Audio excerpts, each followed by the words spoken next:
போன சனிக்கிழமை மக்கள் சங்கம் 41 உயிர்கள் பலியாகிங்க.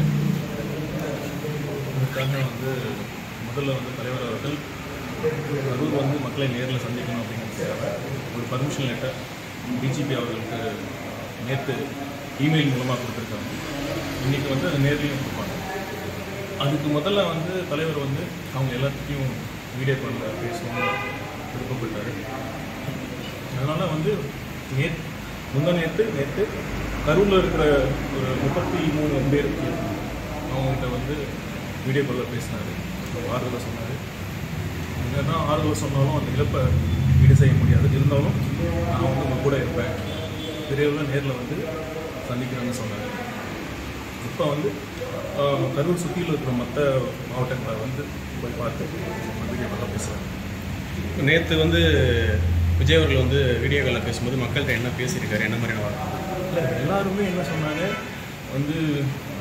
சார் உங்கள் மேலே தப்பு இல்லை, நீங்கள் தைரியமாக இருக்கணும், நாங்களும் உங்கள் ஆறுதலுக்கு நீங்கள் சொன்ன வார்த்தையில் எங்களுக்கு ஆறுதலாக இருக்குது, நீங்கள் முதல்ல தைரியமாக இருங்க, விடாதீங்க, தொடர்ந்து ஃபைட் பண்ணுங்கள், நாங்கள் உங்கள் எப்பயும் உங்கள் கூட இருப்போம்னு எல்லா மக்களும் வித்தவுட் எக்ஸப்ஷன் எல்லா மக்களுமே அதான் சொன்னாங்க.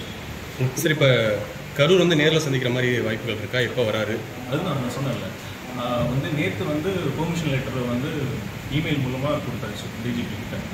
ஸோ நாங்கள் ஒரு கோஆர்டினேஷன் மீட்டிங் கேட்டிருக்கோம்.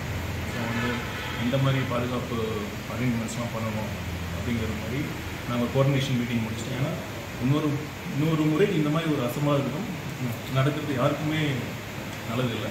ஸோ அதனால் இந்த ப்ராப்பர் ஒரு செக்யூரிட்டி அரேஞ்ச்மெண்ட்ஸில் மக்கள் சந்திப்பு அவங்களை பாதிப்பட்ட குடும்பங்களை பார்க்கணுங்கிறது தான் தங்களோட விருப்பம். ஏன் குறிப்பாக நாங்கள் இறந்தவங்களையும் பார்த்தோம், பாதிக்கப்பட்டவங்க ஒருத்தர் கூட விஜய் கூட இல்லை, கவர்மெண்ட் இல்லை. நாங்கள் ஆர்வத்தில் பார்த்தோங்கிற ஒரு தகவல் மட்டும் தான் சொன்னாங்க. யாருமே ஒருத்தர் கூட தவறாக சொல்லவில்லை. அதை பற்றி இல்லை, அதுதானே உண்மை. ஆக்சுவலாக நாங்கள் எந்த விதம்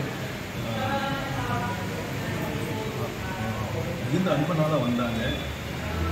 தலைவர் மேலே யாருமே நீங்கள் சொன்ன மாதிரி யாருமே ஃபஸ்ட்டு சொன்னது என்னென்னா, நீங்கள் தைரியமாக இருங்க, நீங்கள் இதை பார்த்து மனசு விட்டுறாதீங்க, நீங்கள் தைரியமாக இருங்கன்னு எல்லாருமே ஒருத்தர் கூட தலைவர் நம்ம கட்சி மேலேயோ தலைவர் மேலேயோ எந்த வித ஒரு தவறான எண்ணமும் இல்லை. அதுதான் உண்மை. மக்களுக்கு எல்லா மக்களுக்கும் இங்கே இன்னும் நடந்திருக்கும் அப்படின்னு அவங்களுக்கு ஒரு எண்ணங்கள் இருக்குது, சில நம்பிக்கைகள் இருக்குது. அது பார்க்கலாம். எந்த மாதிரி அந்த இன்வெஸ்டிகேஷன் முடிஞ்சதுக்கப்புறம் தெரியும், இன்னும் நம்புகிறோம். சார், நீங்கள் ஒரு முன்னாள் IRS அதிகாரியாக இருந்திருக்கீங்க, அரசோட நடவடிக்கைகளை எப்படி பார்க்குறீங்க? இல்லை, இந்த நேரத்தில் கருத்து சொன்னால் சரியாக இருக்காது. நாங்கள் ஒரு விசாரணை நடக்கட்டும், பார்க்கலாம். தேங்க்யூ.